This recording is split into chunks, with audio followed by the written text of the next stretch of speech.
Le comte de Monte Cristo, partie 2, chapitre 4.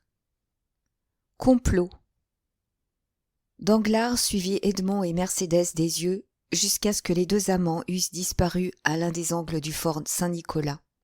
Puis, se retournant alors, il aperçut Fernand, qui était retombé pâle et frémissant sur sa chaise, tandis que Caderousse balbutiait les paroles d'une chanson à boire.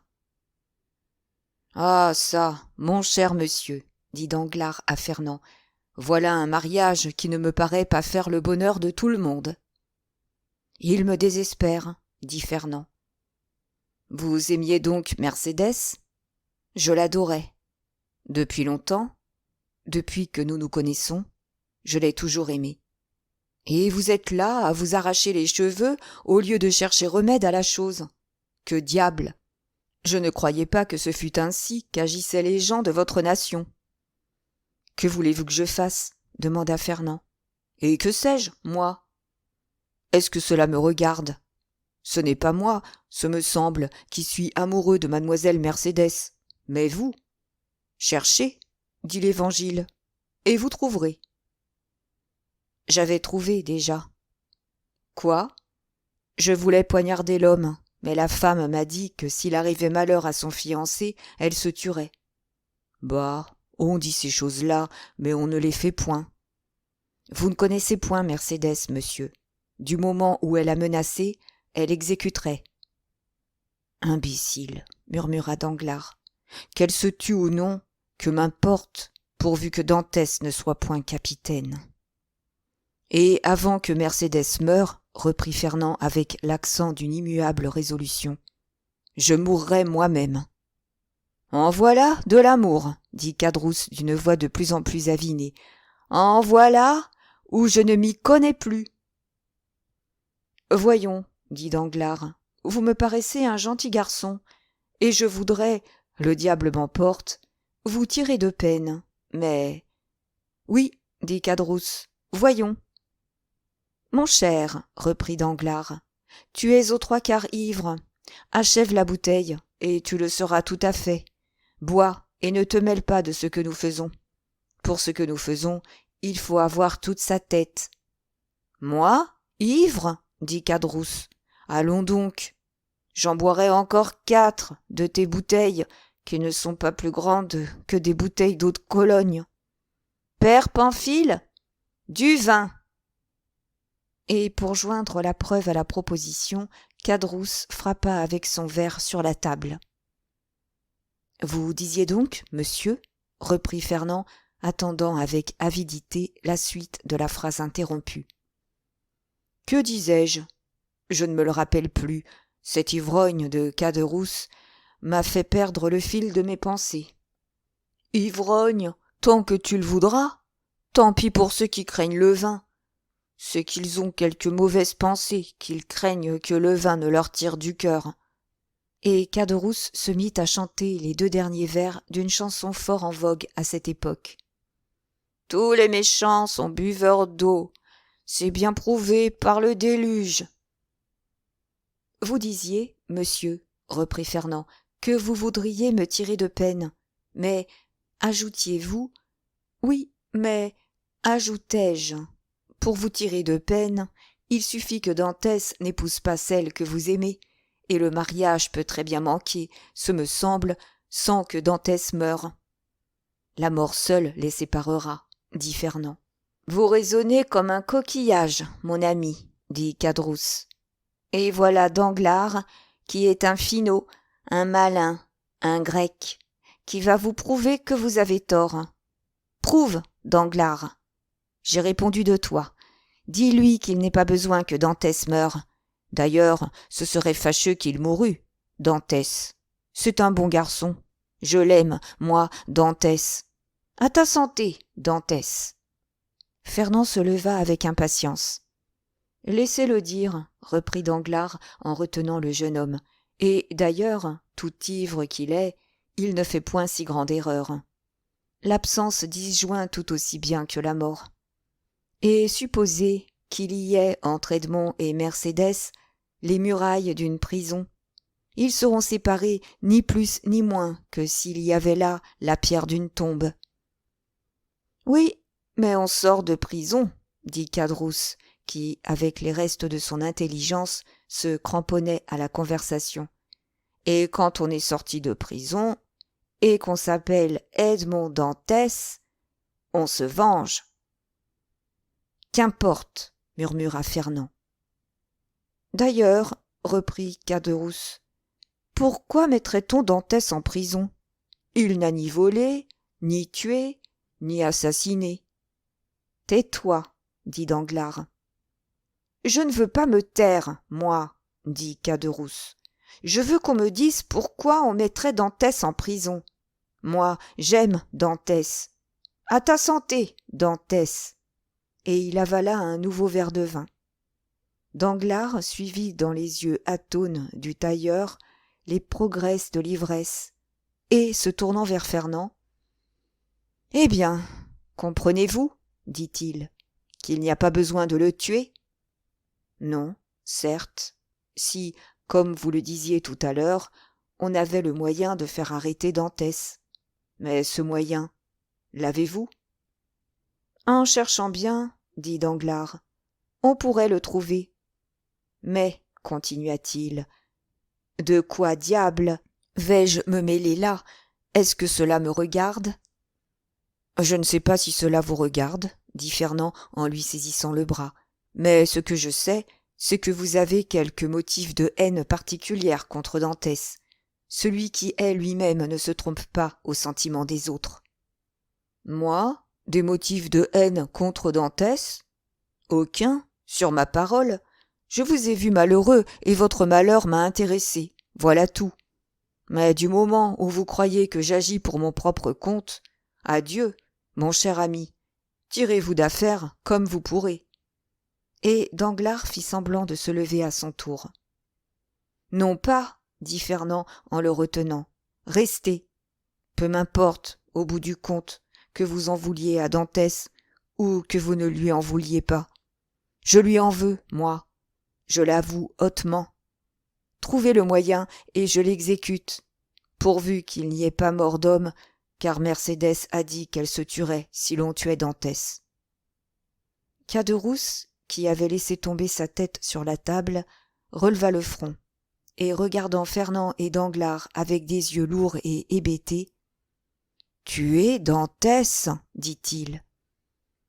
Qui parle ici de tuer Dantès? Je ne veux pas qu'on le tue, moi, c'est mon ami.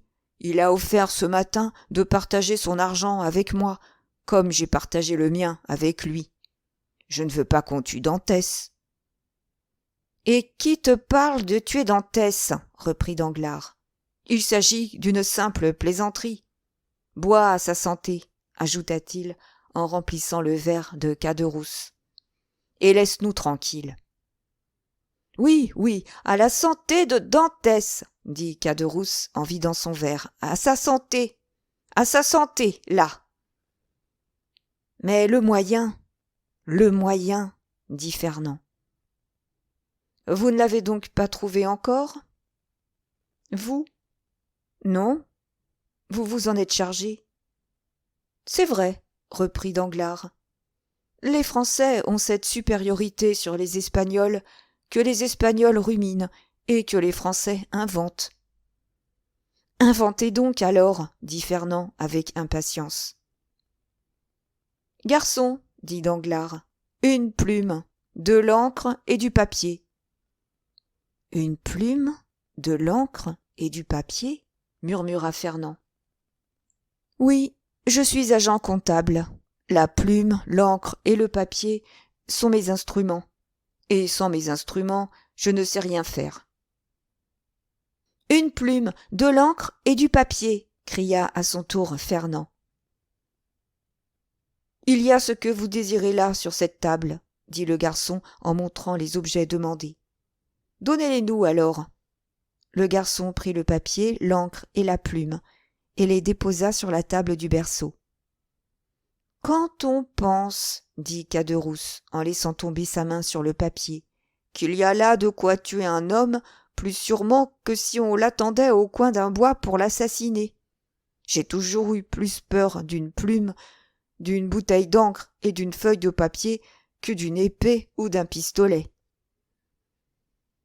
Le drôle n'est pas encore si ivre qu'il en a l'air, dit Danglars. Versez-lui donc à boire, Fernand.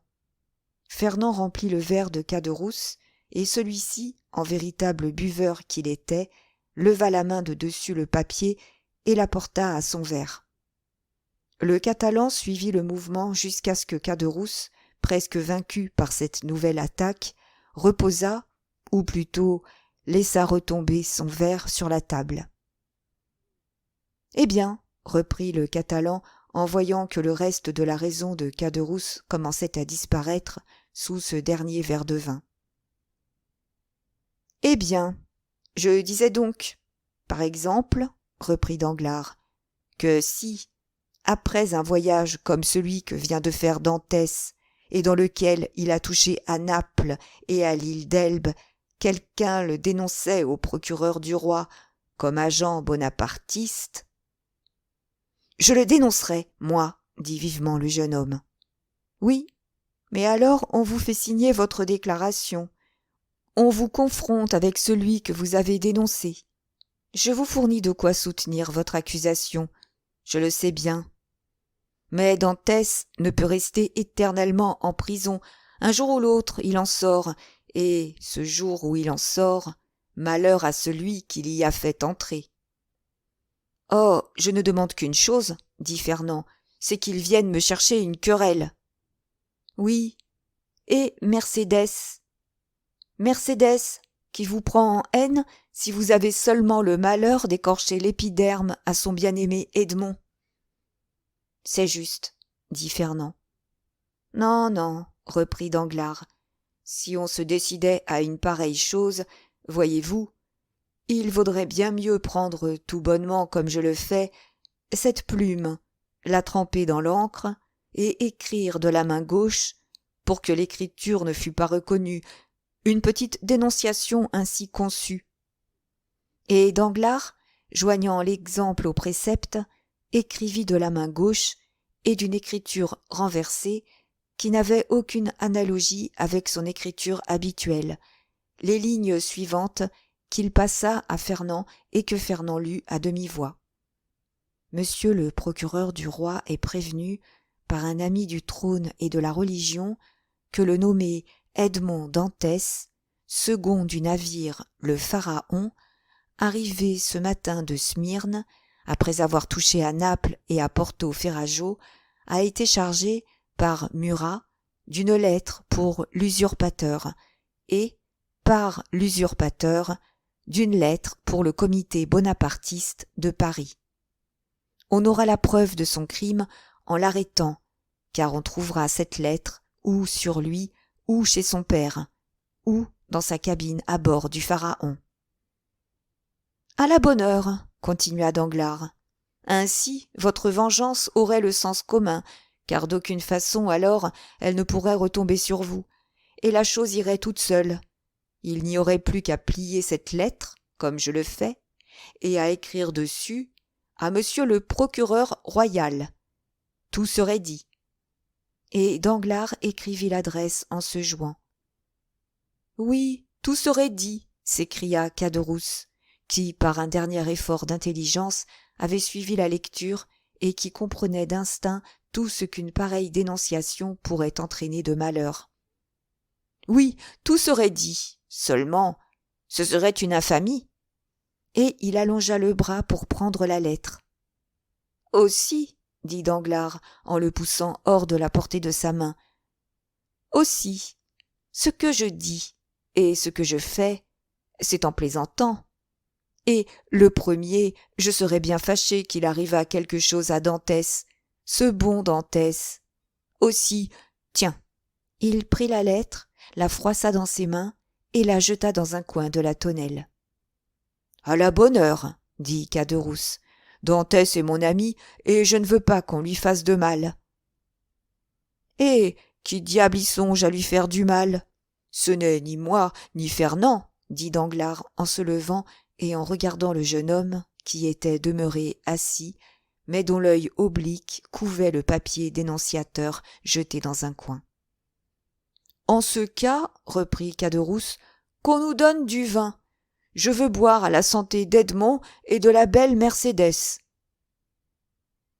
Tu n'as déjà que trop bu, ivrogne, dit Danglars. Et si tu continues, tu seras obligé de coucher ici, attendu que tu ne pourras plus te tenir sur tes jambes. »« Moi, dit Caderousse en se levant avec la fatuité de l'homme ivre, moi, ne pas pouvoir me tenir sur mes jambes, je parie que je monte au clocher des Accoules et sans balancer encore. »« Eh bien, soit, dit Danglars, je parie, mais pour demain. Aujourd'hui, il est temps de rentrer. Donne-moi donc le bras et rentrons. »« Rentrons, dit Caderousse, mais je n'ai pas besoin de ton bras pour cela. Viens-tu, Fernand ? Rentres-tu avec nous à Marseille ? » ?»« Non, dit Fernand, je retourne aux Catalans, moi. »« Tu as tort, viens avec nous à Marseille, viens. »« Je n'ai point besoin à Marseille, et je n'y veux point aller. »« Comment as-tu dit cela ? Tu ne veux pas, mon bonhomme ? Eh bien, à ton aise, liberté pour tout le monde. Viens, Danglars, et laissons monsieur rentrer aux Catalans, puisqu'il le veut. » Danglars profita de ce moment de bonne volonté de Caderousse pour l'entraîner du côté de Marseille.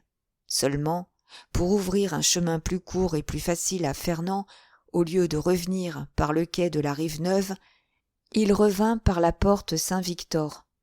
Caderousse le suivait, tout chancelant, accroché à son bras. Lorsqu'il eut fait une vingtaine de pas, Danglars se retourna et vit Fernand se précipiter sur le papier, qu'il mit dans sa poche. Puis, aussitôt, s'élançant hors de la tonnelle, le jeune homme tourna du côté du pilon. « Eh bien, que fait-il donc ? dit Caderousse. « Il nous a menti.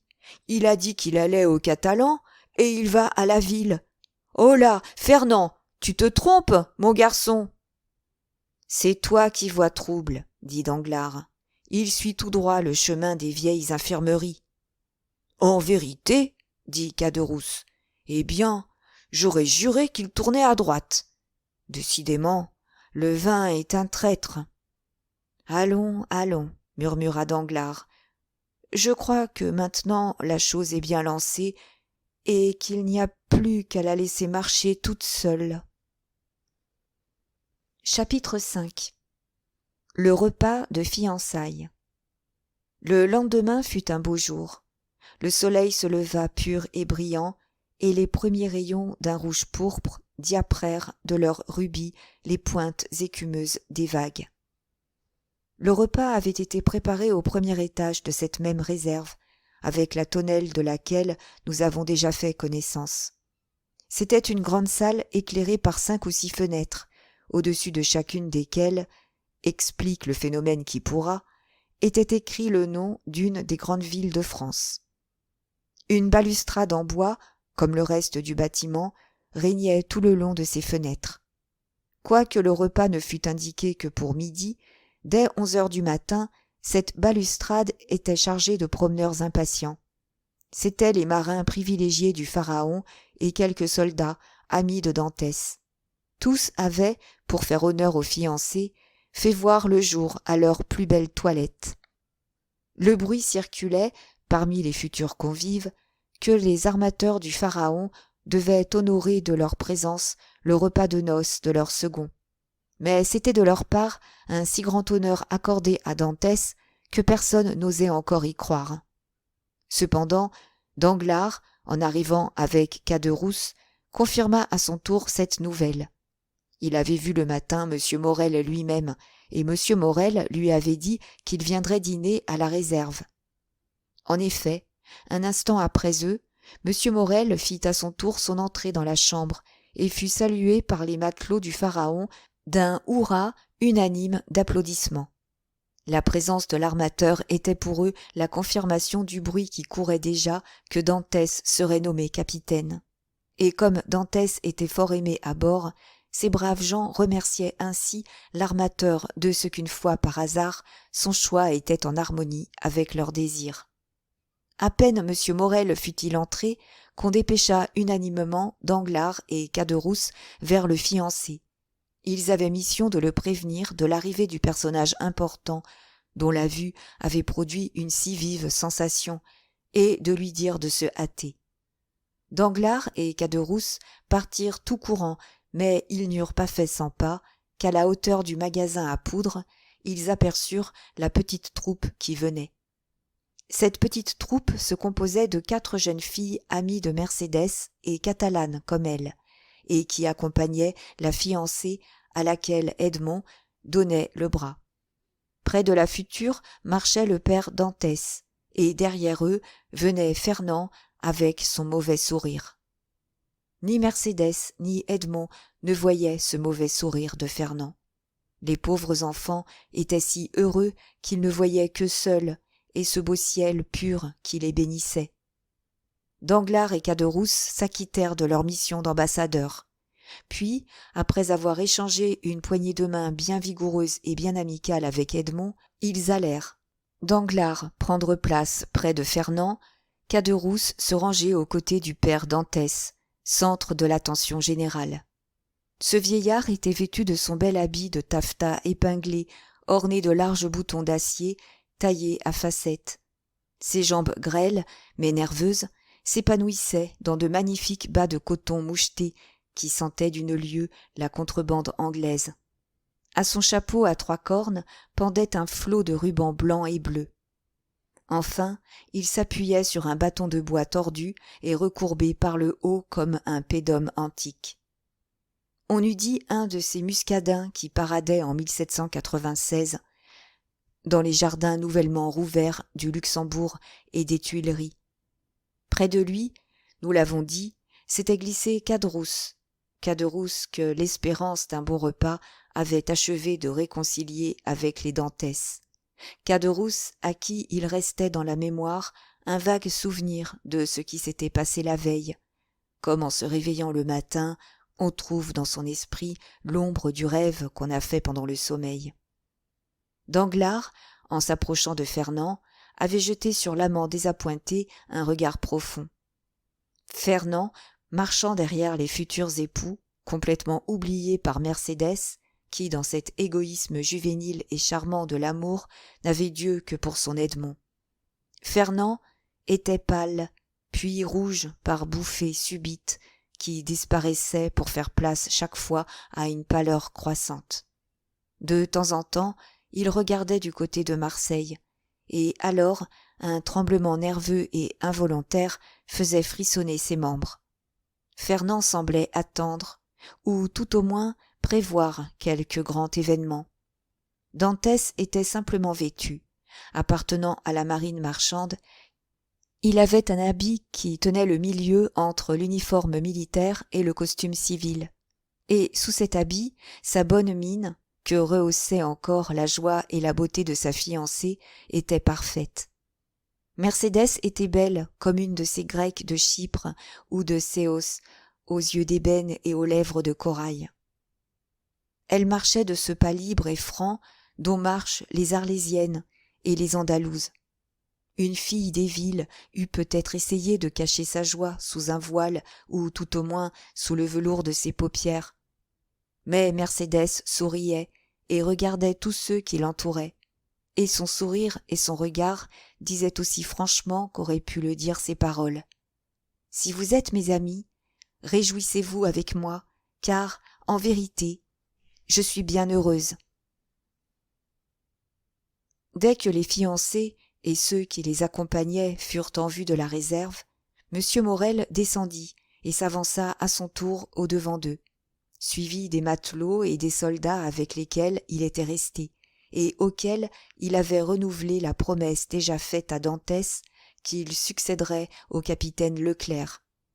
En le voyant venir, Edmond quitta le bras de sa fiancée et le passa sous celui de M. Morel. L'armateur et la jeune fille donnèrent alors l'exemple en montant les premiers l'escalier de bois qui conduisait à la chambre où le dîner était servi et qui cria pendant 5 minutes sous les pas pesants des convives. « Mon père, dit Mercédès en s'arrêtant au milieu de la table, Vous à ma droite, je vous prie. Quant à ma gauche, j'y mettrai celui qui m'a servi de frère, dit-elle, avec une douceur qui pénétra au plus profond du cœur de Fernand comme un coup de poignard. Ses lèvres blêmirent, et sous la teinte bistrée de son mâle visage, on put voir encore une fois le sang se retirer peu à peu pour affluer au cœur. Pendant ce temps, Dantès avait exécuté la même manœuvre. À sa droite, il avait mis M. Morel, à sa gauche, Danglars. Puis, de la main, il avait fait signe à chacun de se placer à sa fantaisie. Déjà couraient autour de la table les saucissons d'Arles à la chair brune et au fumet accentué, les langoustes à la cuirasse éblouissante, les praires à la coquille rosée, les oursins qui semblent des châtaignes entourées de leur enveloppe piquante, les clovis qui ont la prétention de remplacer avec supériorité pour les gourmets du midi les huîtres du nord. Enfin, tous ces hors-d'œuvre délicats que la vague roule sur sa rive sablonneuse et que les pêcheurs reconnaissants désignent sous le nom générique de fruits de mer. « Un beau silence !» dit le vieillard en savourant un verre de vin jaune comme la topaze que le père Pamphile en personne venait d'apporter devant Mercédès. « Dirait-on qu'il y a ici 30 personnes qui ne demandent qu'à rire ?» « Eh, un mari n'est pas toujours gai, » dit Caderousse. « Le fait est, dit Dantès, que je suis trop heureux en ce moment pour être gai. Si c'est comme cela que vous l'entendez, voisin, vous avez raison.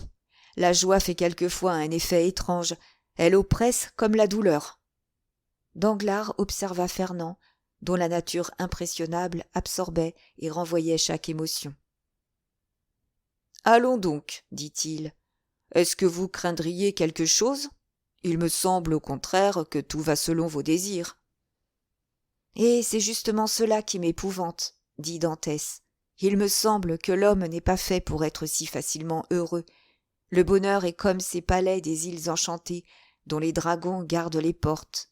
Il faut combattre pour le conquérir. Et moi, en vérité, je ne sais en quoi j'ai mérité le bonheur d'être le mari de Mercédès. » « Le mari, dit Caderousse en riant. « Pas encore, mon capitaine. Essaie un peu de faire le mari, et tu verras comme tu seras reçu. » Mercédès rougit. Fernand se tourmentait sur sa chaise, tressaillait au moindre bruit, et de temps en temps essuyait de larges plaques de sueur qui perlaient sur son front, comme les premières gouttes d'une pluie d'orage. « Ma foi, dit Dantès, voisin Caderousse, ce n'est point la peine de me démentir pour si peu. Mercédès n'est point encore ma femme, c'est vrai, il tira sa montre, mais dans 1 heure et demie, elle le sera. » Chacun poussa un cri de surprise, à l'exception du père Dantès, dont le large rire montra les dents encore belles. Mercédès sourit et ne rougit plus. Fernand saisit convulsivement le manche de son couteau.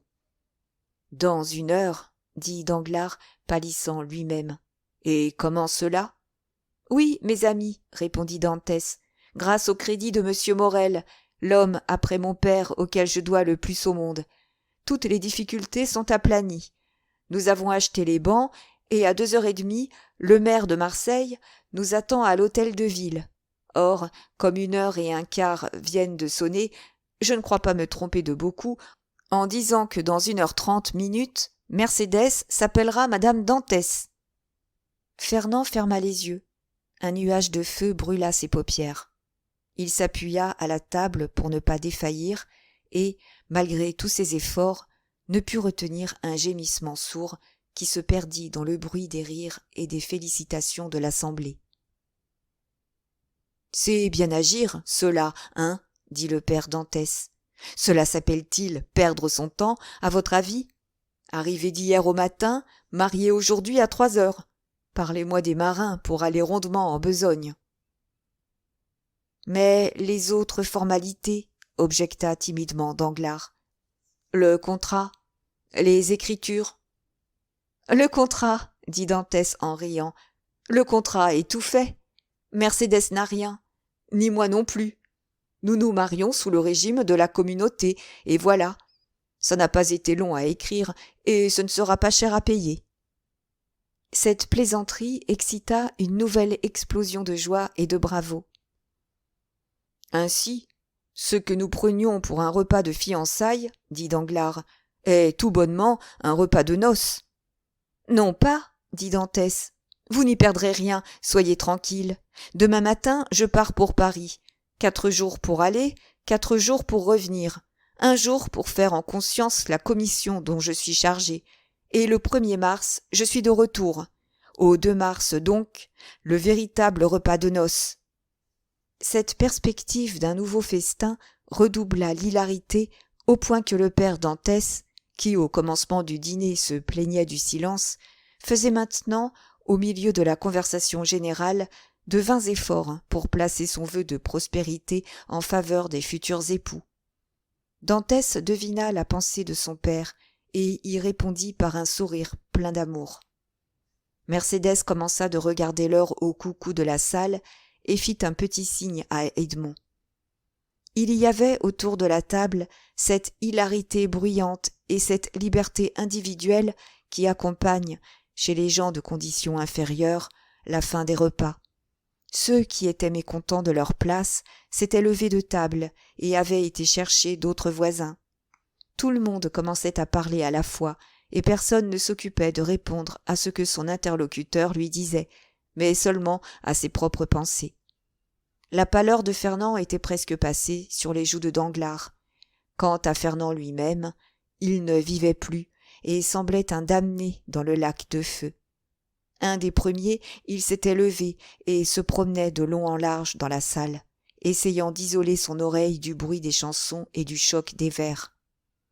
Caderousse s'approcha de lui au moment où Danglars, qu'il semblait fuir, venait de le rejoindre dans un angle de la salle. « En vérité, dit Caderousse, à qui les bonnes façons de Dantès et surtout le bon vin du père Pamphile avaient enlevé tous les restes de la haine dont le bonheur inattendu de Dantès avait jeté les germes dans son âme, en vérité, Dantès est un gentil garçon, et quand je le vois assis près de sa fiancée, je me dis que c'eût été dommage de lui faire la mauvaise plaisanterie que vous complotiez hier. »« Aussi, dit Danglars, tu as vu que la chose n'a pas eu de suite.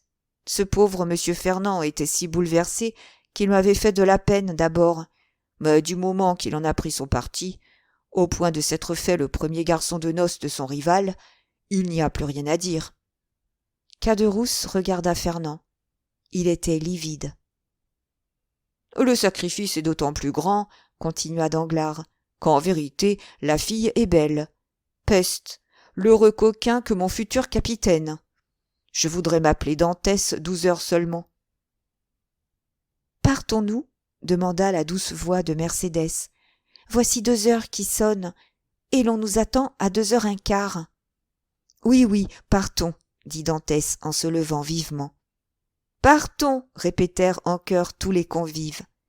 Au même instant, Danglars, qui ne perdait pas de vue Fernand assis sur le rebord de la fenêtre, le vit ouvrir des yeux hagards, se lever comme par un mouvement convulsif et retomber assis sur l'appui de cette croisée. Presque au même instant, un bruit sourd retentit dans l'escalier, le retentissement d'un pas pesant, une rumeur confuse de voix mêlée à un cliquetis d'armes couvrirent les exclamations des convives, si bruyantes qu'elles fussent, et attirèrent l'attention générale qui se manifesta à l'instant même par un silence inquiet. Le bruit s'approcha. 3 coups retentirent dans le panneau de la porte. Chacun regarda son voisin d'un air étonné. « Au nom de la loi !» cria une voix vibrante, à laquelle aucune voix ne répondit. Aussitôt, la porte s'ouvrit, et un commissaire, ceint de son écharpe, entra dans la salle, suivi de 4 soldats armés, conduits par un caporal. L'inquiétude fit place à la terreur. « Qu'y a-t-il » demanda l'armateur en s'avançant au-devant du commissaire qu'il connaissait. « Bien certainement, monsieur, il y a méprise. »« S'il y a méprise, monsieur Morel, » répondit le commissaire, « croyez que la méprise sera promptement réparée. En attendant, je suis porteur d'un mandat d'arrêt. Et quoique ce soit avec regret que je remplisse ma mission, il ne faut pas moins que je la remplisse. Lequel de vous, messieurs, est Edmond Dantès ?» Tous les regards se tournèrent vers le jeune homme qui, fort ému, mais conservant sa dignité, fit un pas en avant et dit : « C'est moi, monsieur. Que me voulez-vous ? » ?»« Edmond Dantès, reprit le commissaire, au nom de la loi, je vous arrête. » « Vous m'arrêtez ? dit Edmond avec une légère pâleur. Mais pourquoi m'arrêtez-vous ? » ?»« Je l'ignore, monsieur, mais votre premier interrogatoire vous l'apprendra. » M. Morel comprit qu'il n'y avait rien à faire contre l'inflexibilité de la situation. Un commissaire ceint de son écharpe n'est plus un homme. C'est la statue de la loi, froide, sourde, muette. Le vieillard, au contraire, se précipita vers l'officier. Il y a des choses que le cœur d'un père ou d'une mère ne comprendra jamais. Il pria et supplia. Larmes et prières ne pouvaient rien. Cependant, son désespoir était si grand que le commissaire en fut touché. « Monsieur, dit-il, tranquillisez-vous. Peut-être votre fils a-t-il négligé quelque formalité de douane ou de santé, et, selon toute probabilité, lorsqu'on aura reçu de lui les renseignements qu'on désire en tirer, il sera remis en liberté. » « Ah, ça, qu'est-ce que cela signifie ? » demanda en fronçant le sourcil Caderousse à Danglars, qui jouait la surprise. « Le sais-je, moi ? » dit Danglars. « Je suis comme toi. Je vois ce qui se passe, je n'y comprends rien, et je reste confondu. » Caderousse chercha des yeux Fernand. Il avait disparu. Toute la scène de la veille se représenta alors à son esprit avec une effrayante lucidité. On eût dit que la catastrophe venait de tirer le voile que l'ivresse de la veille avait jeté entre lui et sa mémoire. « Oh, oh !» dit-il d'une voix rauque. « Serait-ce la suite de la plaisanterie dont vous parliez hier, Danglars ? En ce cas, malheur à celui qui l'aurait faite, car elle est bien triste. » « Pas du tout, » s'écria Danglars. « Tu sais bien, au contraire, que j'ai déchiré le papier. »« Tu ne l'as pas déchiré, » dit Caderousse. « Tu l'as jeté dans un coin, voilà tout. Tais-toi, tu n'as rien vu, tu étais ivre. »« Où est Fernand ?» demanda Caderousse. « Le sais-je, moi, » répondit Danglars. « À ses affaires, probablement. Mais, au lieu de nous occuper de cela, allons donc porter du secours à ces pauvres affligés. » En effet, pendant cette conversation, Dantès avait, en souriant, serré la main à tous ses amis et s'était constitué prisonnier en disant « Soyez tranquilles, l'erreur va s'expliquer et probablement que je n'irai même pas jusqu'à la prison. »« Oh, bien certainement, j'en répondrai, » dit Danglars qui, en ce moment, s'approchait, comme nous l'avons dit, du groupe principal. Dantès descendit l'escalier, précédé du commissaire de police et entouré par les soldats. Une voiture, dont la portière était toute ouverte, attendait à la porte. Il y monta, 2 soldats et le commissaire montèrent après lui. La portière se referma et la voiture reprit le chemin de Marseille. « Adieu, Dantès ! Adieu, Edmond !» s'écria Mercédès en s'élançant sur la balustrade.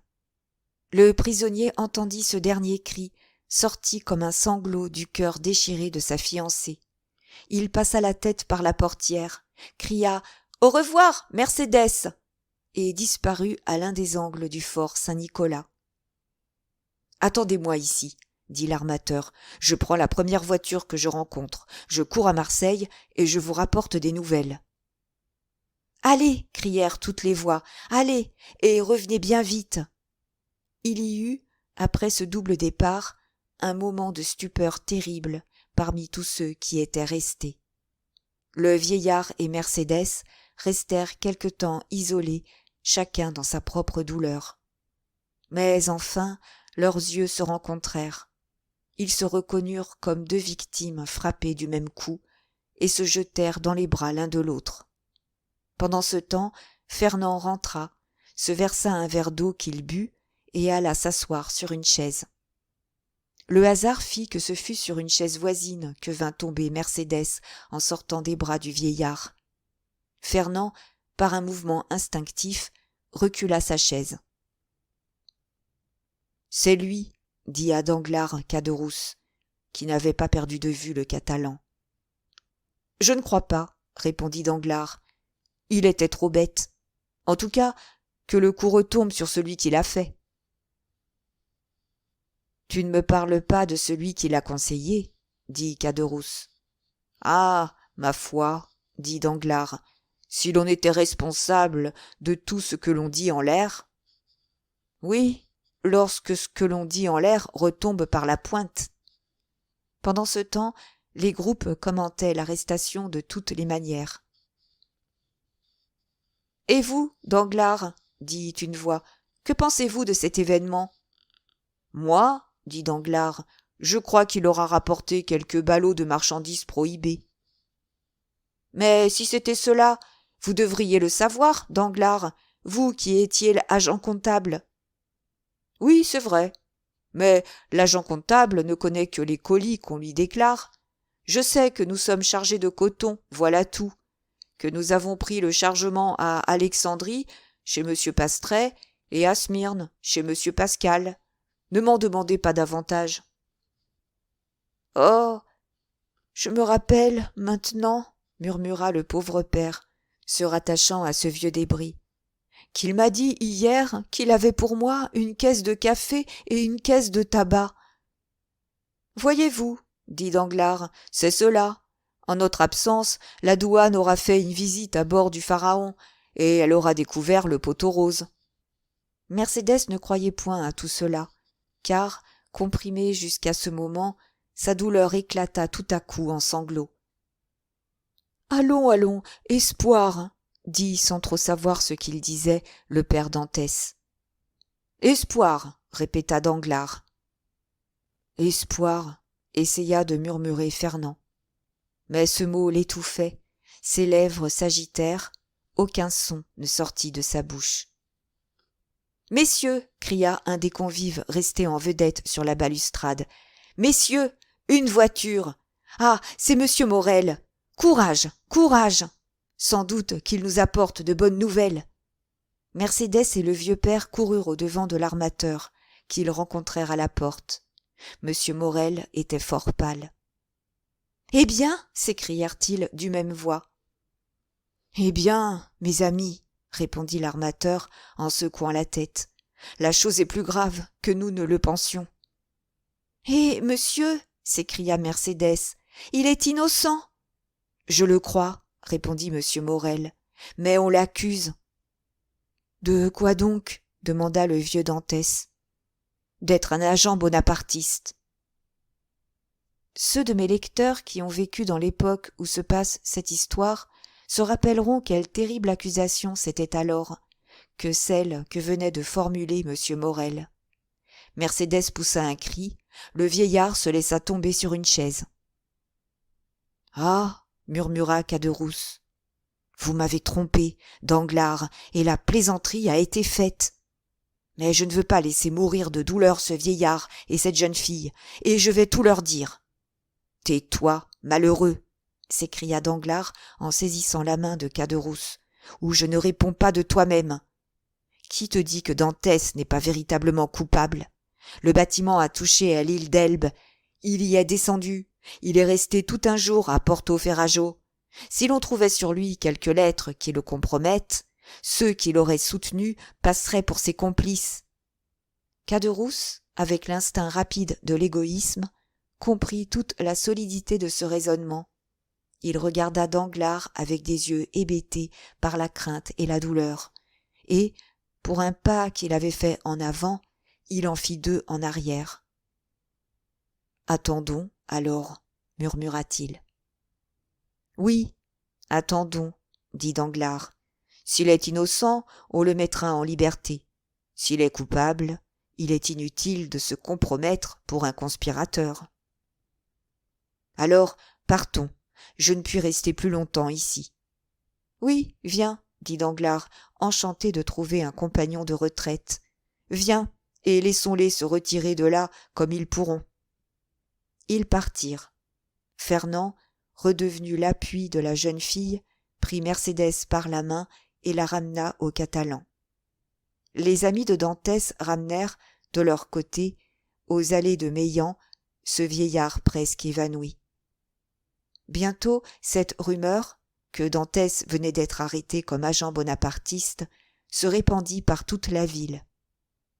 « Eussiez-vous cru cela, mon cher Danglars ?» dit M. Morel en rejoignant son agent comptable et Caderousse, car il regagnait lui-même la ville en toute hâte pour avoir quelques nouvelles directes d'Edmond par le substitut du procureur du roi, M. de Villefort, qu'il connaissait un peu. « Auriez-vous cru cela ?»« Dame, monsieur, répondit Danglars, je vous avais dit que Dantès, sans aucun motif, avait relâché à l'île d'Elbe, et cette relâche, vous le savez, m'avait paru suspecte. Mais aviez-vous fait part de vos soupçons à d'autres qu'à moi ? Je m'en serais bien gardé, monsieur, ajouta tout bas Danglars. Vous savez bien qu'à cause de votre oncle, monsieur Policar Morel, qui a servi sous l'autre et qui ne cache pas sa pensée, on vous soupçonne de regretter Napoléon. J'aurais eu peur de faire tort à Edmond et ensuite à vous. Il y a de ces choses qu'il est du devoir d'un subordonné de dire à son armateur et de cacher sévèrement aux autres. « Bien, Danglars, bien, dit l'armateur, vous êtes un brave garçon.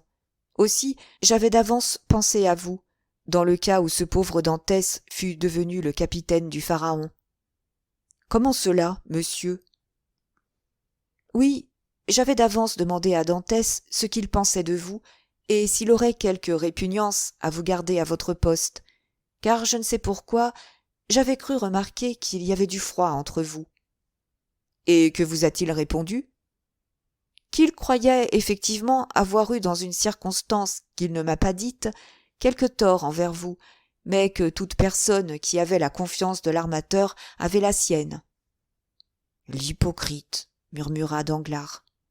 « Pauvre Dantès !» dit Caderousse. « C'est un fait qu'il était excellent garçon. »« Oui, mais en attendant, dit M. Morel, voilà le Pharaon sans capitaine. »« Oh, dit Danglars, il faut espérer, puisque nous ne pouvons repartir que dans 3 mois, que d'ici à cette époque, Dantès sera mis en liberté. »« Sans doute, mais jusque-là. »« Eh bien, jusque-là, me voici, monsieur Morel, dit Danglars.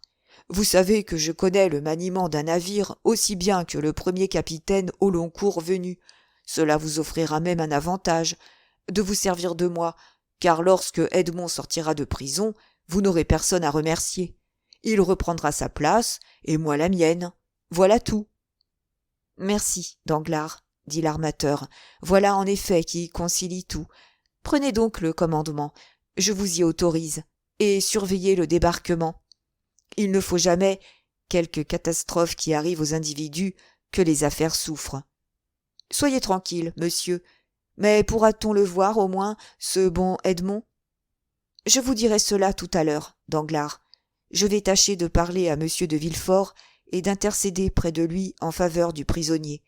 Je sais bien que c'est un royaliste enragé, mais que diable !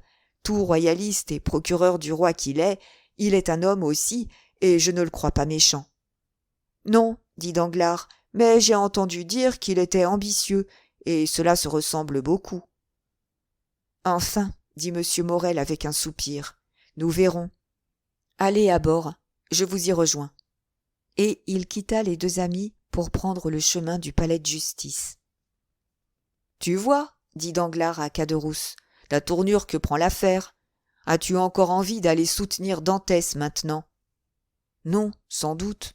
Mais c'est cependant une terrible chose qu'une plaisanterie qui a de pareilles suites. »« Dame, qui l'a faite ? Ce n'est ni toi ni moi, n'est-ce pas ? C'est Fernand. Tu sais bien que, quant à moi, j'ai jeté le papier dans un coin. Je croyais même l'avoir déchiré. »« Non, non, dit Caderousse. Oh, quant à cela, j'en suis sûr. Je le vois au coin de la tonnelle, tout froissé, tout roulé, et je voudrais même bien qu'il fût encore où je le vois. »« Que veux-tu ? Fernand l'aura ramassé, Fernand l'aura copié ou fait copier. Fernand n'aura peut-être même pas pris cette peine. Et j'y pense. Mon Dieu, il aura peut-être envoyé ma propre lettre. Heureusement que j'avais déguisé mon écriture. Mais tu savais donc que Dantès conspirait? Moi? Je ne savais rien au monde. Comme je l'ai dit, j'ai cru faire une plaisanterie. Pas autre chose. Il paraît que, comme Arlequin, j'ai dit la vérité en riant. C'est égal, reprit Caderousse. Je donnerais bien des choses pour que toute cette affaire ne fût pas arrivée, ou du moins pour n'y être mêlé en rien. Tu verras qu'elle nous portera malheur, Danglars. Si elle doit porter malheur à quelqu'un, c'est au vrai coupable, et le vrai coupable, c'est Fernand, et non pas nous. Quel malheur veux-tu qu'il nous arrive à nous? Nous n'avons qu'à nous tenir tranquilles, sans souffler le mot de tout cela, et l'orage passera sans que le tonnerre tombe. Amen, dit Caderousse, en faisant un signe d'adieu à Danglars et en se dirigeant vers les allées de Meilhan, tout en secouant la tête et en se parlant à lui-même, comme ont l'habitude de faire les gens fort préoccupés. Bon, dit Danglars, les choses prennent la tournure que j'avais prévue. Me voilà capitaine par intérim, et si cet imbécile de Caderousse peut se taire, capitaine tout de bon. Il n'y a donc que le cas où la justice relâcherait Dantès. Oh, mais, ajouta-t-il avec un sourire, la justice est la justice, et je m'en rapporte à elle. Et sur ce, il sauta dans une barque en donnant l'ordre au batelier de le conduire à bord du Pharaon, où l'armateur, on se le rappelle, lui avait donné rendez-vous. Chapitre 6. Le substitut du procureur du roi.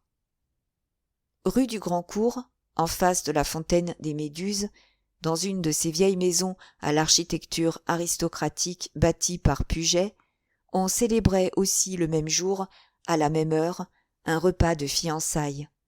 Seulement, au lieu que les acteurs de cette autre scène fussent des gens du peuple, des matelots et des soldats, ils appartenaient à la tête de la société marseillaise. C'étaient d'anciens magistrats qui avaient donné la démission de leur charge sous l'usurpateur, de vieux officiers qui avaient déserté nos rangs pour passer dans ceux de l'armée de Condé, des jeunes gens élevés par leurs familles encore mal rassurées sur leur existence malgré les 4 ou 5 remplaçants qu'elle avait payés, dans la haine de cet homme dont 5 ans d'exil devaient faire un martyr et 15 ans de restauration un dieu. On était à table et la conversation roulait, brûlante de toutes les passions de l'époque, passions d'autant plus terribles, vivantes et acharnées dans le Midi, que depuis 500 ans, les haines religieuses venaient en aide aux haines politiques. L'empereur, roi de l'île d'Elbe, après avoir été souverain d'une partie du monde, régnant sur une population de 5 à 6 000 âmes, après avoir entendu crier « Vive Napoléon !» par 120 millions de sujets et en 10 langues différentes, était traité là comme un homme perdu à tout jamais pour la France et pour le trône. Les magistrats relevaient les bévues politiques, les militaires parlaient de Moscou et de Leipzig, les femmes de son divorce avec Joséphine. Il semblait à ce monde royaliste, tout joyeux et tout triomphant, non pas de la chute de l'homme, mais de l'anéantissement du principe, que la vie recommençait pour lui et qu'il sortait d'un rêve pénible. Un vieillard, décoré de la croix de Saint-Louis, se leva et proposa la santé du roi Louis XVIII à ses convives. C'était le marquis de Saint-Méran. À ce toast, qui rappelait à la fois l'exilé de Hartwell et le roi pacificateur de la France, la rumeur fut grande, les verres se levèrent à la manière anglaise, les femmes détachèrent leurs bouquets et en jonchèrent la nappe. Ce fut un enthousiasme presque poétique. « Ils en conviendraient s'ils étaient là, » dit la marquise de Saint-Méran, femme à l'œil sec, aux lèvres minces, à la tournure aristocratique et encore élégante malgré ses 50 ans. Tous ces révolutionnaires qui nous ont chassés et que nous laissons à notre tour bien tranquillement conspirer dans nos vieux châteaux qu'ils ont achetés pour un morceau de pain sous la Terreur. Ils en conviendraient, que le véritable dévouement était de notre côté, puisque nous nous attachions à la monarchie croulante, tandis qu'eux, au contraire, saluaient le soleil levant et faisaient leur fortune, pendant que nous perdions la nôtre. Ils en conviendraient que notre roi, à nous, était bien véritablement Louis le bien-aimé, tandis que leur usurpateur, à eux, n'a jamais été que Napoléon le maudit. N'est-ce pas, de Villefort? Vous dites, madame la marquise? Pardonnez-moi, je n'étais pas à la conversation. Et laissez ces enfants, marquise, reprit le vieillard qui avait porté le toast. Ces enfants vont s'épouser, et tout naturellement, ils ont à parler d'autre chose que de politique. Je vous demande pardon, ma mère, dit une jeune et belle personne aux blonds cheveux, à l'œil de velours nageant dans un fluide nacré. Je vous rends monsieur de Villefort, que j'avais accaparé pour un instant. Monsieur de Villefort, ma mère vous parle. Je me tiens prêt à répondre à madame si elle veut bien renouveler sa question que j'ai mal entendue, dit monsieur de Villefort. On vous pardonne, René, dit la marquise avec un sourire de tendresse qu'on était étonné de voir fleurir sur cette sèche figure. Mais le cœur de la femme est ainsi fait que, si aride qu'il devienne au souffle des préjugés et aux exigences de l'étiquette, il y a toujours un coin fertile et riant. C'est celui que Dieu a consacré à l'amour maternel. On vous pardonne. Maintenant, je disais, Villefort, que les bonapartistes n'avaient ni notre conviction, ni notre enthousiasme, ni notre dévouement. Oh, madame, ils ont du moins quelque chose qui remplace tout cela. C'est le fanatisme. Napoléon est le Mahomet de l'Occident. C'est pour tous ces hommes vulgaires, mais aux ambitions suprêmes, non seulement un législateur et un maître, mais encore c'est un type, le type de l'égalité. De l'égalité, s'écria la marquise. Napoléon, le type de l'égalité. Et que ferez-vous donc de monsieur de Robespierre? Il me semble que vous lui volez sa place pour la donner aux Corses. C'est cependant bien assez d'une usurpation, ce me semble. Non, madame, dit Villefort, je laisse chacun sur son piédestal. Robespierre place Louis XV sur son échafaud. Napoléon place Vendôme sur sa colonne. Seulement l'un a fait de l'égalité qui abaisse, et l'autre de l'égalité qui élève. L'un a ramené les rois au niveau de la guillotine, l'autre a élevé le peuple au niveau du trône. Cela ne veut pas dire, ajouta Villefort en riant, que tous deux ne soient pas d'infâmes révolutionnaires, et que le 9 Thermidor et le 4 avril 1814 ne soient pas de jours heureux pour la France, et dignes d'être également fêtés par les amis de l'ordre et de la monarchie. Mais cela explique aussi comment, tout tombé qu'il est pour ne se relever jamais, je l'espère, Napoléon a conservé ses séides. Que voulez-vous, marquise? Cromwell, qui n'était que la moitié de tout ce qu'a été Napoléon, avait bien les siens. Savez-vous que ce que vous dites là, Villefort, sent la révolution d'une lieue? Mais je vous pardonne. On ne peut pas être fils de Girondin et ne pas conserver un goût de terroir. Une vive rougeur passa sur le front de Villefort. Mon père était Girondin, madame, dit-il. C'est vrai. Mais mon père n'a pas voté la mort du roi. Mon père a été proscrit par cette même terreur qui vous proscrivait. Et peu s'en est fallu qu'il ne portât sa tête sur le même échafaud qui avait vu tomber la tête de votre père. Oui, dit la marquise, sans que ce souvenir sanglant amenât la moindre altération de ses traits. Seulement, c'était pour des principes diamétralement opposés qu'ils y fussent montés tous deux. Et la preuve, c'est que toute ma famille est restée attachée aux princes exilés, tandis que votre père a eu hâte de se rallier au nouveau gouvernement, et qu'après que le citoyen Noirtier a été girondin, le comte Noirtier est devenu sénateur. Ma mère, dit René, vous savez qu'il était convenu qu'on ne parlerait plus de ces mauvais souvenirs. Madame, répondit Villefort, Je me joindrai à mademoiselle de Saint-Méran pour vous demander bien humblement l'oubli du passé. À quoi bon récriminer sur des choses dans lesquelles la volonté de Dieu même est impuissante? Dieu peut changer l'avenir. Il ne peut pas même modifier le passé. Ce que nous pouvons, nous autres hommes, c'est, sinon le renier, du moins jeter un voile dessus. Eh bien, moi, je me suis séparé, non seulement de l'opinion, mais encore du nom de mon père. Mon père a été, ou est même peut-être encore, bonapartiste, et s'appelle Noirtier. Moi, je suis royaliste, et je m'appelle de Villefort. Laissez mourir dans le vieux tronc un reste de sève révolutionnaire, et ne voyez, madame, que le rejeton qui s'écarte de ce tronc, sans pouvoir, et je dirais presque, sans vouloir, s'en détacher tout à fait. Bravo, Villefort, dit le marquis. Bravo, bien répondu. Moi aussi, j'ai toujours prêché à la marquise l'oubli du passé, sans jamais avoir pu l'obtenir d'elle. Vous serez plus heureux, je l'espère. Oui, c'est bien, dit la marquise. Oublions le passé. Je ne demande pas mieux, et c'est convenu. Mais qu'au moins Villefort soit inflexible pour l'avenir. N'oubliez pas, Villefort, que nous avons répondu de vous à Sa Majesté, que Sa Majesté, elle aussi, a bien voulu oublier à notre recommandation. Elle tendit la main, comme j'oublie à votre prière. Seulement, s'il vous tombe quelque conspirateur entre les mains, songez qu'on a d'autant plus les yeux sur vous que l'on sait que vous êtes d'une famille qui peut-être est en rapport avec ces conspirateurs.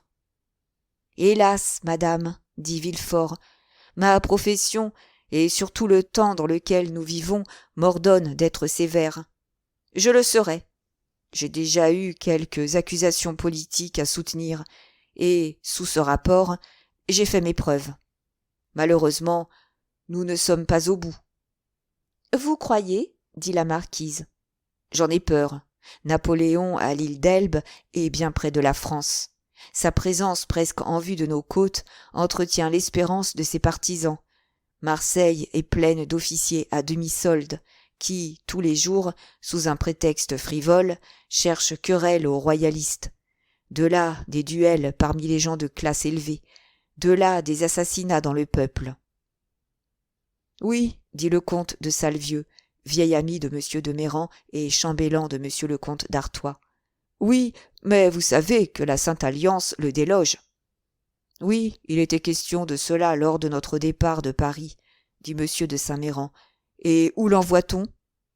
À Sainte-Hélène. À Sainte-Hélène? Qu'est-ce que cela? Demanda la marquise. Une île située à 2000 lieues d'ici, au-delà de l'équateur, répondit le comte. À la bonne heure. Comme le dit Villefort, c'est une grande folie que d'avoir laissé un pareil homme entre la Corse, où il est né, et Naples, où règne encore son beau-frère, et en face de cette Italie dont il voulait faire un royaume à son fils. Malheureusement, dit Villefort, nous avons les traités de 1814, et l'on ne peut toucher à Napoléon sans manquer à ces traités. Eh bien, on y manquera, dit M. de Salvieux. Y a-t-il regardé de si près? Lui, lorsqu'il s'est agi de faire fusiller le malheureux duc d'Enghien. Oui, dit la marquise, c'est convenu. La Sainte-Alliance débarrasse l'Europe de Napoléon et Villefort débarrasse Marseille de ses partisans. Le roi règne ou ne règne pas. S'il règne, son gouvernement doit être fort et ses agents inflexibles. C'est le moyen de prévenir le mal. Malheureusement, madame, dit en souriant Villefort, un substitut du procureur du roi arrive toujours quand le mal est fait. Alors, c'est à lui de le réparer? Je pourrais vous dire encore, madame, que nous ne réparons pas le mal, mais que nous le vengeons. Voilà tout. Oh, monsieur de Villefort, dit une jeune et jolie personne, fille du comte de Salvieux et amie de mademoiselle de Saint-Méran. Tâchez donc d'avoir un beau procès, tandis que nous serons à Marseille. Je n'ai jamais vu une cour d'assises, et l'on dit que c'est fort curieux. Fort curieux, en effet, mademoiselle, dit le substitut, car au lieu d'une tragédie factice, c'est un drame véritable.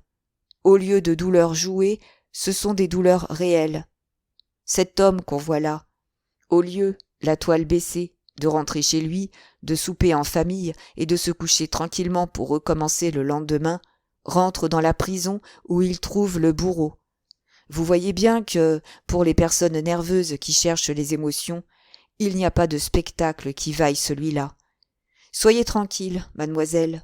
Si la circonstance se présente, je vous le procurerai. Il nous fait frissonner et il rit, dit Renée, toute pâlissante. Que voulez-vous? C'est un duel.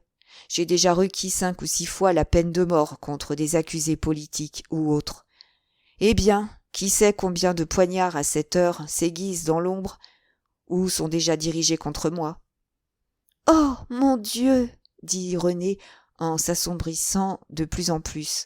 Parlez-vous donc sérieusement, monsieur de Villefort? On ne peut plus sérieusement, mademoiselle, reprit le jeune magistrat, le sourire sur les lèvres. Et avec ces beaux procès que désire mademoiselle pour satisfaire sa curiosité et que je désire, moi, pour satisfaire mon ambition, la situation ne fera que s'aggraver. Tous ces soldats de Napoléon, habitués à aller en aveugle à l'ennemi, croyez-vous qu'ils réfléchissent en brûlant une cartouche ou en marchant à la baïonnette? Eh bien, réfléchiront-ils davantage pour tuer un homme qu'ils croient leur ennemi personnel que pour tuer un Russe, un Autrichien ou un Hongrois qu'ils n'ont jamais vu? D'ailleurs, il faut cela, voyez-vous, sans quoi notre métier n'aurait point d'excuse. Moi-même, quand je vois luire dans l'œil de l'accusé l'éclair lumineux de la rage, je me sens tout encouragé, je m'exalte. Ce n'est plus un procès, c'est un combat. Je lutte contre lui, il riposte, je redouble, et le combat finit, comme tous les combats, par une victoire ou une défaite. Voilà ce que c'est que de plaider. C'est le danger qui fait l'éloquence. Un accusé qui me sourirait après ma réplique me ferait croire que j'ai parlé mal, que ce que j'ai dit est pâle, sans vigueur, insuffisant. Songez donc à la sensation d'orgueil qu'éprouve un procureur du roi, convaincu de la culpabilité de l'accusé, lorsqu'il voit blêmir et s'incliner son coupable sous le poids des preuves et sous les foudres de son éloquence. Cette tête se baisse, elle tombera. Renée jeta un léger cri. « Voilà qui est parlé, » dit un des convives. « Voilà l'homme qu'il faut dans des temps comme les nôtres, » dit un second. « Aussi, » dit un troisième, « dans votre dernière affaire, vous avez été superbe, mon cher Villefort. Vous savez cet homme qui avait assassiné son père? Eh bien, littéralement, vous l'aviez tué avant que le bourreau y touchât. »« Oh, pour les parricides, » dit Renée. « Oh, peu m'importe. Il n'y a pas de supplice assez grand pour des pareils hommes. Mais pour les malheureux accusés politiques... » Mais c'est pire encore, Renée, car le roi est le père de la nation, et vouloir renverser ou tuer le roi, c'est vouloir tuer le père de 32 millions d'hommes. « Oh, c'est égal, monsieur de Villefort, » dit Renée. « Vous me promettez d'avoir de l'indulgence pour ceux que je vous recommanderai ?»« Soyez tranquille, » dit Villefort avec son plus charmant sourire. « Nous ferons ensemble mes réquisitoires. »« Ma chère, » dit la marquise, « mêlez-vous de vos colibris, de vos épagnols et de vos chiffons, et laissez votre futur époux faire son état. Aujourd'hui, les armes se reposent et la robe est en crédit. Il y a là-dessus un mot latin d'une grande profondeur. »« Sedant arma togae, » dit en s'inclinant Villefort. « Je n'osais point parler latin, » répondit la marquise. « Je crois que j'aimerais mieux que vous fussiez médecin, » reprit Renée. « L'ange exterminateur, tout ange qu'il est, m'a toujours fort épouvanté. »« Bonne Renée, » murmura Villefort en couvrant la jeune fille d'un regard d'amour. « Ma fille, » dit le marquis, « monsieur de Villefort sera le médecin moral et politique de cette province. Croyez-moi, c'est un beau rôle à jouer. » « Et ce sera un moyen de faire oublier celui qu'a joué son père, » reprit l'incorrigible marquise. « Madame, » reprit Villefort avec un triste sourire, « j'ai déjà eu l'honneur de vous dire que mon père avait, je l'espère du moins, abjuré les erreurs de son passé. qu'il était devenu un ami zélé de la religion et de l'ordre, meilleur royaliste que moi peut-être, car lui, c'était avec repentir, et moi, je ne le suis qu'avec passion. Et après cette phrase arrondie, Villefort, pour juger de l'effet de sa faconde, regarda les convives, comme après une phrase équivalente, il aurait au parquet regardé l'auditoire. « Eh bien, mon cher Villefort, reprit le comte de Salvieux, c'est justement ce qu'aux Tuileries je répondais avant-hier au ministre de la Maison du Roi, qui me demandait un peu compte de cette singulière alliance entre le fils d'un Girondin et la fille d'un officier de l'armée de Condé, et le ministre a très bien compris. Ce système de fusion est celui de Louis XVIII. Aussi le roi, qui, sans que nous nous en doutassions, écoutait notre conversation, nous a-t-il interrompus en disant « Villefort !» Remarquez que le roi n'a pas prononcé le nom de Noirtier, et au contraire a appuyé sur celui de Villefort. « Villefort, a donc dit le roi, fera un bon chemin. C'est un jeune homme déjà mûr, et qui est de mon monde. J'ai vu avec plaisir que le marquis et la marquise de Saint-Méran le prissent pour gendre, et je leur eusse conseillé cette alliance s'ils n'étaient venus les premiers me demander permission de la contracter. » « Le roi a dit cela, comte ?» s'écria Villefort ravi. « Je vous rapporte ses propres paroles, et si le marquis veut être franc, il avouera que ce que je vous rapporte à cette heure s'accorde parfaitement avec ce que le roi lui a dit à lui-même, quand il lui a parlé, il y a 6 mois, d'un projet de mariage entre sa fille et vous. »« C'est vrai, dit le marquis. »« Oh, mais je lui devrais donc tout à ce digne prince. Aussi, que ne ferais-je pas pour le servir ?»« À la bonne heure, dit la marquise. Voilà comme je vous aime. Vienne un conspirateur dans ce moment, et il sera le bienvenu. »« Et moi, ma mère, dit René, je prie Dieu qu'il ne vous écoute point, et qu'il n'envoie à monsieur de Villefort que de petits voleurs, de faibles banqueroutiers et de timides escrocs. Moyennant cela, je dormirai tranquille. » « C'est comme si, dit Henri en Villefort, vous souhaitiez aux médecins des migraines, des rougeoles et des piqûres de guêpes, toutes choses qui ne compromettent que l'épiderme. Si vous voulez me voir procureur du roi, au contraire, souhaitez-moi de ces terribles maladies dont la cure fait honneur aux médecins. » En ce moment, et comme si le hasard n'avait attendu que l'émission du souhait de Villefort pour que ce souhait fût exaucé, un valet de chambre entra et lui dit quelques mots à l'oreille. Villefort quitta alors la table en s'excusant et revint quelques instants après, le visage ouvert et les lèvres souriantes. René le regarda avec amour, car, vu ainsi, avec ses yeux bleus, son teint mat et ses favoris noirs qui encadraient son visage, c'était véritablement un élégant et beau jeune homme. Aussi, l'esprit tout entier de la jeune fille sembla-t-il suspendu à ses lèvres, en attendant qu'il expliquât la cause de sa disparition momentanée. « Eh bien, dit Villefort, vous ambitionniez tout à l'heure, mademoiselle, d'avoir pour mari un médecin. J'ai au moins, avec les disciples d'Esculape, on parlait encore ainsi en 1815, cette ressemblance que jamais l'heure présente n'est à moi, et qu'on me vient déranger même à côté de vous, même au repas de mes fiançailles. »« Et pour quelle cause vous déroge-t-on, monsieur ?» demanda la belle jeune fille avec une légère inquiétude. « Hélas, pour un malade qui serait, s'il faut en croire ce que l'on m'a dit, à toute extrémité. Cette fois, c'est un cas grave, et la maladie frise l'échafaud. »« Oh, mon Dieu !» s'écria René en pâlissant. « En vérité, dit tout d'une voix l'assemblée. Il paraît qu'on vient tout simplement de découvrir un petit complot bonapartiste. »« Est-il possible ?» dit la marquise. « Voici la lettre de dénonciation. » Et Villefort lut. « Monsieur le procureur du roi est prévenu, par un ami du trône et de la religion, que le nommé Edmond Dantès, second du navire le Pharaon, arrivé ce matin de Smyrne, après avoir touché à Naples et à Porto Ferrajo, a été chargé, par Murat, d'une lettre pour l'usurpateur, et, par l'usurpateur, d'une lettre pour le comité bonapartiste de Paris. On aura la preuve de son crime en l'arrêtant, car on trouvera cette lettre ou sur lui, ou chez son père, ou dans sa cabine à bord du Pharaon.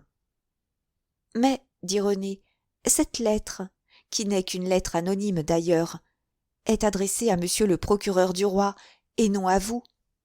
Oui, mais le procureur du roi est absent. En son absence, l'épître est parvenue à son secrétaire, qui avait mission d'ouvrir les lettres. Il a donc ouvert celle-ci, m'a fait chercher et, ne me trouvant pas, a donné des ordres pour l'arrestation. Ainsi, le coupable est arrêté, dit la marquise. C'est-à-dire l'accusé, reprit René. Oui, madame, dit Villefort, et comme j'avais l'honneur de le dire tout à l'heure à mademoiselle Renée, si l'on trouve la lettre en question, le malade est bien malade. Et où est ce malheureux? Demanda René. Il est chez moi. Allez, mon ami, dit le marquis, ne manquez pas à vos devoirs pour demeurer avec nous, quand le service du roi vous attend ailleurs. Allez donc où le service du roi vous attend. Oh, monsieur de Villefort, dit René en joignant les mains, soyez indulgent, c'est le jour de vos fiançailles. Villefort fit le tour de la table et, s'approchant de la chaise de la jeune fille, sur le dossier de laquelle il s'appuya, « Pour vous épargner une inquiétude, dit-il, je ferai tout ce que je pourrai, cher René, mais si les indices sont sûrs, si l'accusation est vraie, il faudra bien couper cette mauvaise herbe bonapartiste. » René frissonna à ce mot « couper », car cette herbe qu'il s'agissait de couper avait une tête. « Bah, bah, dit la marquise, n'écoutez pas cette petite fille, Villefort, elle s'y fera. » Et la marquise tendit à Villefort une main sèche qu'il baisa, tout en regardant René et en lui disant des yeux. « C'est votre main que je baise, ou du moins que je voudrais baiser en ce moment. » Tristes auspices, murmura René. En vérité, mademoiselle, dit la marquise, vous êtes d'un enfantillage désespérant. Je vous demande un peu ce que le destin de l'État peut avoir à faire avec vos fantaisies de sentiments et vos sensibleries de cœur. Oh, ma mère, murmura René. Grâce pour la mauvaise royaliste, madame la marquise, dit de Villefort. Je vous promets de faire mon métier de substitut du procureur du roi en conscience, c'est-à-dire d'être horriblement sévère. Mais, en même temps que le magistrat adressait ces paroles à la marquise, le fiancé jetait à la dérobée un regard à sa fiancée, et ce regard disait « Soyez tranquille, René. En faveur de votre amour, je serai indulgent. » René répondit à ce regard par son plus doux sourire, et Villefort sortit avec le paradis dans le cœur.